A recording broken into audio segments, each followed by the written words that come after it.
Anu Mahpiratning qizini eshitdingmi? Voy, noni qaytish bo'pti. Shunday yig'lab kecha borku, yurak bag'ri eziliblar yig'lab keldi-ku. Voy, ko'rib shunday ichlarim achib ketdi-yu. Shaharga o'qishga ketgan ekanda, oldin 3 kunda bir, haftada bir kelib yurgan ekan. Endi hozir 1 oyda bir keladigan bo'lib qopti. Shu yoqda yigit topganman, jupirib qo'yganman, shu bir bala bo'g'anma deyman-da. Bo'lmasa o'zidan o'zi qaytdi-ku, to'y qaytish bo'ladi. O'zini o'zi atmen qilib bermaydi-ku, kuyov tarafdiki. Tavba qildim, astag'firullah. Xudo saqlasin. Ha? Men qarang. Kartochkani chovib oldingizmi? Ha, chovib oldim. Keyin shunday borku, bechora bor. Shuncha rasxod qilib, ana to'y bo'ladi deb bozorga chiqib, chaqqana narsa oldimi?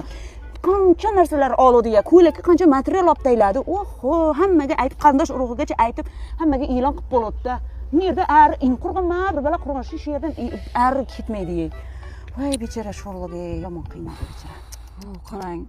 Kecha o'layin deb kartochkamni chovib qatqaloq qildim. Bugun yana yomg'ir yog'ib o'tiribdi. Endi nima qilaman o'g'lim? Yana chovamanmi? Men nima gapirib yotibsiz? Nimani o'ylab o'tiribsiz? Kartochka deysiz-ey? Mahpiratda qizim sen nima boshida o'tiruvdingmi? Tagi bala bo'ldi shu mahpiratda. Rostdan-ham bu gapiriladigan temada ya. Kartochkanga temami? Kartochkam chovushasan mesa?